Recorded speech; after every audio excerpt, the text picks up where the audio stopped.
Good afternoon, friends. Stephen Ben-Nun here with Israeli News Live on our Patreon channel. I don't know why I keep saying Proton. Oh my gosh. Anyway, hey, listen, Coretta Scott King, the former wife, I shouldn't say former wife, the wife of Martin Luther King Jr., who passed away, been a number of years ago now that she passed away. How many of you guys actually knew that she actually ran for president of the United States? Wow, didn't know that. I didn't even know that. But I happened to run across this particular site here mainly because I was looking for information in regards to her daughter, her youngest daughter, Bernice Albertine King, who was born March the 28th in 1963 in Atlanta, Georgia. And of course, Miss Scott King there, she actually, of course, she lost the race here, and I think she got less than half of 1% of the vote. But you know, that was probably doing pretty doggone good back in the days when there was so much animosity and so much prejudice to black people. And you know, I remember growing up as a little boy. I remember those things myself, so I'm very much aware of just how much hatred there was, especially in the South, towards the African American community there.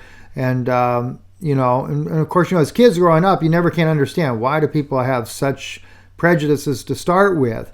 I was very fortunate myself, though, growing up in a family that was not like that. I remember even my grandfather, Lou was his name, and Lou Henrich, and my grandfather, God rest his soul, he had a black friend when he was a little boy. And of course, he was born back in the 30s. So you could imagine what he had to go through to have this friend that was a black young man growing up. In fact, I would hear the stories about how that he would get a beating for playing with this little boy by his father. His father really did not like that. His father did pass away, though. I think by the time my grandfather was 8 years old, his father passed away.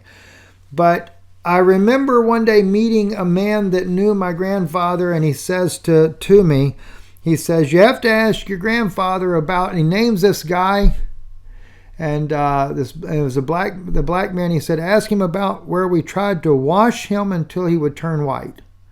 We put him in a wash tub and we kept washing him." Says, "You're your granddaddy's friend, and your granddaddy got tired of getting beat for playing with this little boy." And so he said, "Look, we got to turn you white." And so we put him in a wash tub and we scrubbed and we scrubbed and we scrubbed, but it didn't do any good. And I asked my grandfather about the story, and he started laughing and he said, "Who told you that?" And I forget now who it was, but I told my grandfather who it was at the time. And my grandfather said, "That story is true." And he said, and he named the black man by his name. He said, "We were lifelong friends." He said, until the day he died, he said, "We remained friends our whole lives." He said, yes, he said, "I never would give up." And my own father would end up with a very similar type story as well. So that being said, the point is it's just not in us in human nature to be prejudiced in the first place. But with what I'm going to share with you now, though, and it has no bearing on what I just said there, Bernice is actually going to be groomed to be the next president of the United States.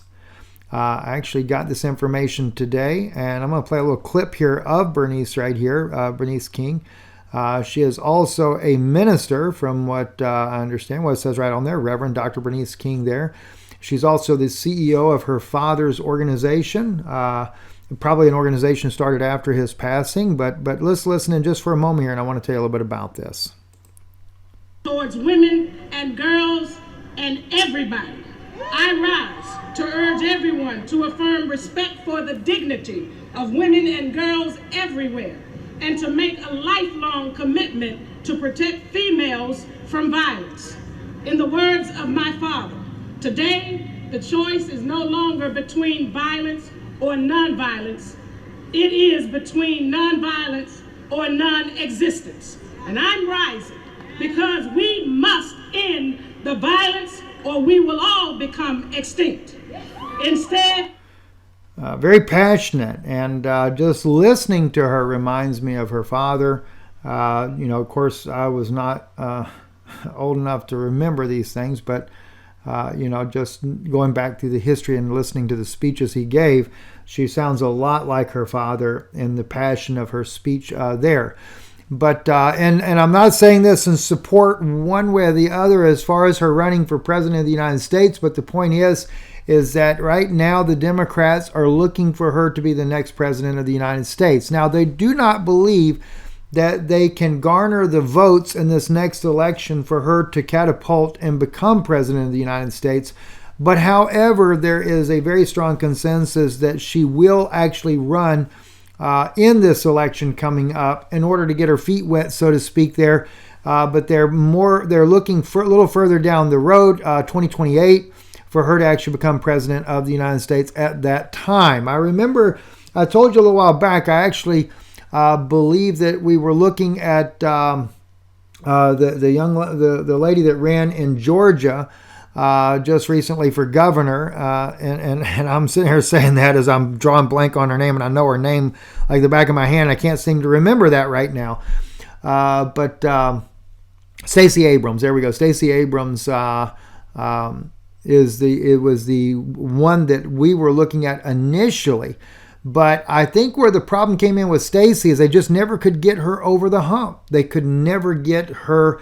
She was the candidate that would have been the next president of the United States, or not next president per se, but when they go to they want a black lady to be president of the United States, I knew that Kamala Harris would not be that candidate. And Stacey Abrams was the one that was favored for it, but they can't seem to get the votes garnered for her. So now they have decided to go with Bernice King as being that candidate. So that's something that got shared with me. Wanted to share that with you there. More things to come, guys. That was one of the little tidbits there I wanted to send out to you. Going to get to you. Come back. We're going to talk a little bit more about the things that are going to be happening here on the earth. Some very troubling things, and I want to share and update you with those things as well. I'm Stephen Ben-Nun. You're listening to Israeli News Live here on our Patreon channel, and thank you for listening.